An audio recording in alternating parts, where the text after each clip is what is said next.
Hello there, it's Richard Bowser from Property Investor News. Good evening, everyone, for our final day of October webinar. No, November. God, it's me.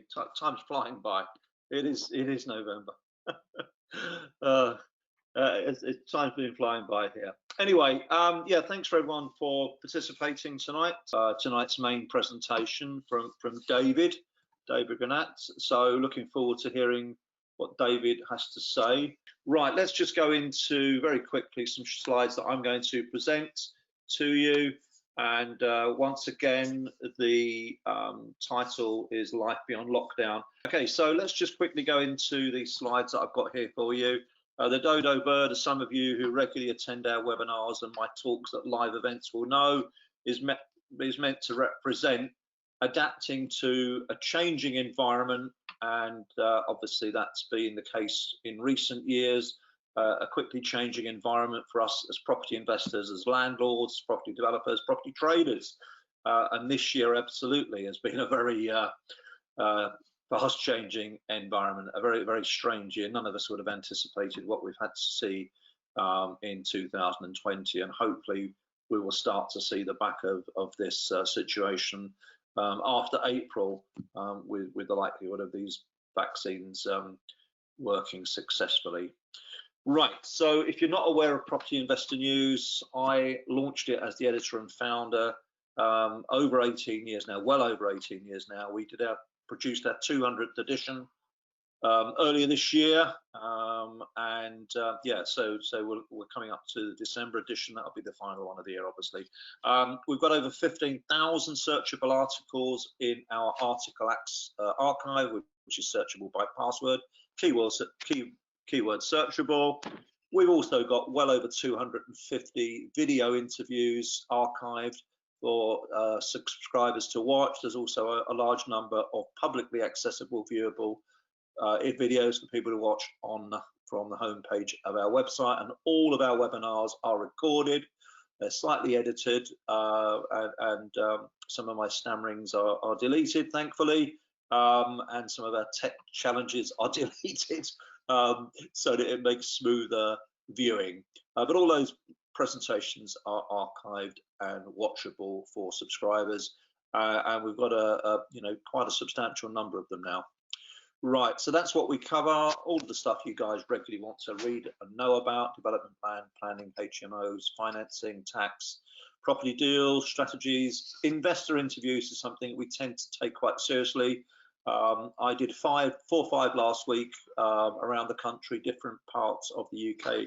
Our investor interviews take place in the flesh. We don't do them over the telephone with people that present us with hyped up stuff. We go and view people's projects and try and give you some real analysis rather than a slap on the back. So that's the website. Go and have a look at it if you're not familiar with Property Investor News. Right, just going to touch on one bit of data tonight, and that is what's happening around the country. Where are the locations that are strongest? Sorry about that. There we go. Where are the locations that are enjoying the most buoyant market at the moment? And this is exemplified by some data that we produce in Property Investor News quarterly. And what this highlights is the locations where you would want to be currently a developer selling a product, selling your projects. And the strongest location in the country at the moment is in Glasgow, in Scotland, where time on market, which means the number of days a property will sit with an estate agent, is now at 94 days. That's the strongest sales market in the country. There's a whole mix of locations here in this top 20, and the top 20 I think is taken from a sample of about 420 towns and London boroughs throughout England, Wales and Scotland. And so Scotland is the hottest market, but you can see a real mix in there. You can see some locations such as London, which has obviously been getting a lot of negative comments made about the change during 2020 and the impact of COVID. But some of the locations in London have been performing very well, and Walthamstow is in there. Raynham in Essex, just outside, is there Clapham in South London, and Balham are accompanying some other locations which perhaps you might have expected. Bristol is still in there, very strong market, the likes of York. So there's some real strongly, diverse set of locations here where the housing market is still strong, and where you would want to be a seller, and or if you're a buyer, you may be struggling to find potentially that many good deals. The worst locations, probably not surprisingly, are almost, with the exception of Aberdeen, exclusively in and around central London. So it's the central London market that's been really hit very strongly by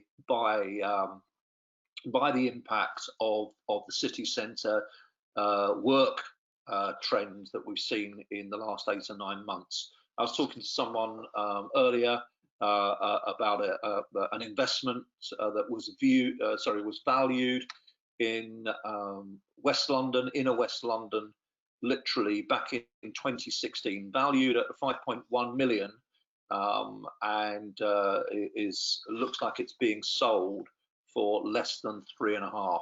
So that gives you some idea of, okay, it's just one example, but it might give you some idea of the severity of the downturn in the prime inner London market. So that's the sort of national trend. So basically, there are places where clearly some of these locations, for the brave or the foolish, may well represent real opportunity currently, and yet at the same time there are other locations where currently you might be struggling to find really good deals that might stack up. So my final slide is to tell you about the upcoming Property Investor News magazine content, and that's for December. Our lead article will be looking at the city, suburbs, or the country, commuting ahead, and house value trends, because there's been a lot of speculation about the impact of COVID and what it's going to mean, particularly for the office sector. So we're going to be looking in detail at this. We've also got a piece looking at what's ahead for 21 in terms of strategies. Obviously this year, some strategies which at the beginning of the year people thought were very strong and could see strong rewards, unfortunately haven't quite worked out in some months as they expected, and there's been obviously some quite strong casualties in certain sectors. We've got another piece on planning, a successful case study of a 6-house build project, which is now gained approval. Our lead investor interview is with 2 guys who are currently doing about 20 projects a year, and they've been doing that in the last few years. They have specialized more in HMOs, but they've moved more towards permitted development, commercial conversions, and the creation of flats. They've also done some house adaptations as well. So I'll be interviewing them. I've already done one interview, and that will be the December one. And then we've got some new weekly YouTube releases, some of which are on site at people's projects and some off-site based. And as I said already, we've got 3 webinars planned for January. So that's it from me. And now, if David is there, David, are you there? Perfect. Thank you very much, Richard, and thank you for having me on. Cool. So thank you very much. So my name is David Granat, and I am the Managing Director of Box Living. And hopefully tonight, I'm just going to give you a bit of background on myself, and then take you through all of the systems and processes that I've used from the start and that I've added in throughout my journey to achieve where I am today. So I'll quickly run through a bit of background on myself and then get into the main content, which is just the nitty-gritty processes, systems that I've used, and I think that are very helpful in any property business, especially if you're looking at building or scaling up a HMO business. So move on to the first slide. So my background is in automotive engineering. So I did my apprenticeship at the BMW plant in Oxford, where they build the Minis. I then moved on to work for Jaguar Land Rover, Rolls-Royce, and did a bit of consulting around the country. So yeah, really loved this job. But then in 2017, whilst working at Jaguar Land Rover, a colleague of mine who I got to know quite well, it turned out he owned quite a few properties in Coventry. So he took me under his wing a bit and kind of showed me the basics of his property portfolio. And this was kind of my light bulb moment where I was like, yeah, this property is the way forward, and essentially caught the property bug. So again, looked at Jim's portfolio. It was kind of just basic single lets. It built up over a number of years. And I thought, how hard can it be? So I remortgaged my personal flat, had an Oxfordshire at the time, and purchased 2 single let properties in Coventry. And to be honest, I wasn't, just went out and purchased 2 properties. I wasn't entirely sure of strategy or anything other than buying a property and just letting it out. So then I did a bit of mentorship with Property Investor Network, and then during this course purchased 4 HMOs, which then allowed me to leave my job as an engineer to go full-time into property at the end of 2017. So these are the first 2 properties I purchased. Nothing special whatsoever, but I've actually still got, I've sold one of these, but I've still got one of them, and it's been fully let since I bought it. Not groundbreaking returns on these, but kind of just very vanilla and do the job. So where I am today, so Ox Living was created in 2017 after I kind of found my feet with the first few single lets and then purchased the first few HMOs. So the main focus of myself on Ox Living is HMOs in Oxfordshire. And I've just stuck to that, kind of had my blinkers on and just stuck to HMOs since the beginning. So I've managed to build up a portfolio of 148 rooms that are owned in and around Oxfordshire. And then I manage a further 100 rooms on a kind of 50-50 managed basis. And some of them are also on a rent-to-rent basis, which is guaranteed rent to the landlord. And I pay them a fixed amount and then make the money, the difference in what I can rent it out to the tenants for. So I had to build up a team of 8. So some of these, half of these are part-time, but nonetheless a team of 8. We've got a little office based in Bicester. So here's just a few pictures of the team and the cars, and bottom right is a few of the properties that we've got. So also it's nice to have a bit of industry recognition. So in 2017 managed to be voted by my peers as winner of the Property Investor Network Mastermind program that Simon Zucchi runs. Then last year managed to get Crowd Property Deal of the Year, and then just this weekend, over the moon with this one, is HMO Property Investor of the Year 2020, which again, absolutely over the moon with this one. And then here's just a few pictures before we get into the content of the kind of products that we like to do. And again, it doesn't take that much more effort just to create a nice product, and obviously you're going to be top of the pile when it comes to marketing, spare room, and when you're marketing the properties for tenants, and also when you're getting them value. Just all those kind of touch points where you can just be the best in the industry. It's that little bit of extra putting the work in with the design makes the world of difference. So now I'd just like to take you through the systems and processes that I've used in building a HMO portfolio. So I think these are very, very important. There's no way I would have been able to scale as quickly as I have as many properties without these systems and processes in place. If you think of, I don't know if many of you have seen the film The Founder, I'd recommend it if you haven't. It's brilliant on McDonald's and how it got started. But if you just think of like a McDonald's or a Starbucks, everything is processed. There's even a procedure to how to sneeze in your hands and what exactly to do. We're not taking it to quite that level, but if you just get that understanding of that's how those businesses have been able to run so well and so successfully and franchised out like they have done. And especially important if you want to kind of run multiple projects at once. But I think even just running one project, if having the systems and process just makes life so much easier. And if you are gonna manage the properties yourself, they are absolutely essential. I think you will end up in a pickle. I learned the hard way starting this out without processes, and you need them in place, otherwise you just end up in a bad way. So run through all of the systems I use just so you can make note of that and see if it's relevant to you. So some of these might be relevant if you've already got a portfolio, and some kind of you can build up as we go along. So this is one of the first ones I use to get started. So a CRM database, customer relationship manager. The one that I use is less annoying CRM. There's quite a few of these available. This is essentially, so when you're going to view properties, when you're meeting with agents and vendors, you essentially create a database of these, and then you can write notes on them, what you spoke to them about, what price you've bid for the property, and then you can set a follow-up date. I mean, it's quite a basic software system. I think it's only £5 or £10 a month. So, I mean, you can just use a journal for this, but I think it's a lot easier having this because it sends you reminders, emails, when you need to follow up. So this is a big one for me. And again, like some of the best deals I've done have been when I'm bidding on something initially and they're not that motivated at the time, it's just come on the market. It might take a year, 24 months before it doesn't sell or the sales drop through, then you can follow back up and hopefully, you know, get a good deal, or, you know, just progress with the offer that you offered initially, which in most cases is actually what it's worth. So it's just a good reminder to for you to follow up later on down the line. So if you're going to manage properties yourself, specifically HMOs, I'd recommend a system. I mean, these are lifesavers, obviously. So I use Arthur, which is a property management software system. There are quite a few others out there. We've looked at quite a few and we're happy with Arthur for the moment. So they charge per unit that you have, per room that you have. So obviously, the more you have, the more it charges you.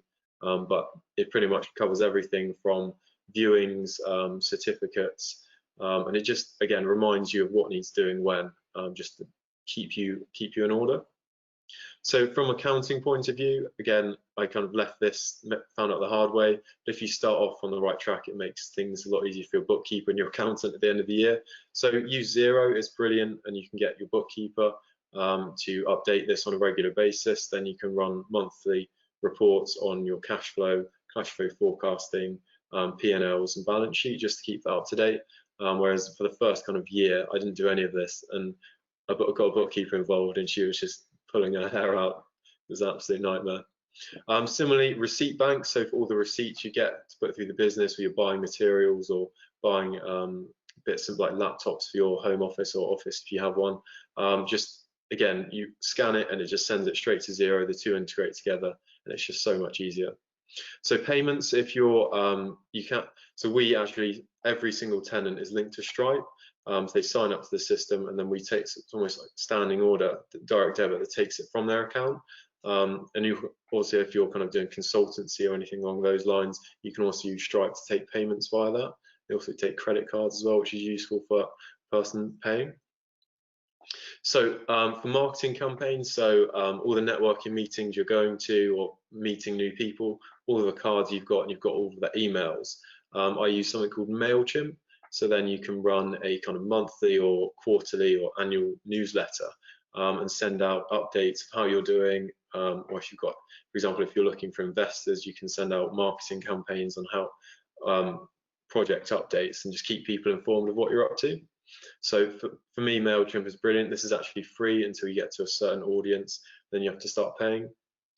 But it's brilliant just to keep people up to date, and obviously make use of all of the contacts that you have, and just touch base and see if you can help one another. So websites, obviously this is quite important if you're looking to build up your profile and build up your portfolio. Obviously you can go to you know, website developer, but you're looking at quite a substantial amount of money. But to get started, I just use WordPress.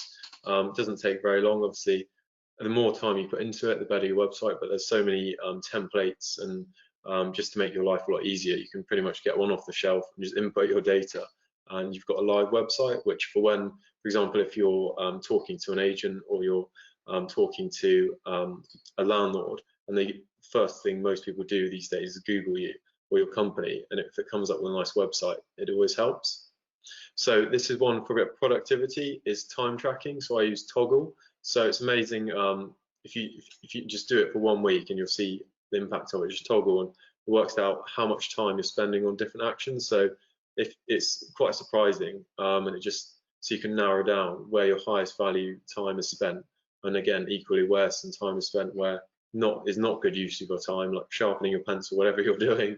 You toggle this, and then you can look at it at the end of the week to see if you're spending the time in the right places. So document management, so I'm sure many people use this already, but G Suite is the one I use for storing all of the data, documents, emails. It's just a brilliant system. So for online signature, within Arthur, the property management software we talked about before, for signing of tenancy documents, we use DocuSign for this. And also if you're doing any contracts, or it just saves on paper. So, you know, for solicitor documents, you can DocuSign them. To say printing them off and scanning them in, you can just DocuSign them. So that's very, very useful. So David, finally, thank you very much for your time. Thank you very much, Richard. Thank you. And good night, everyone.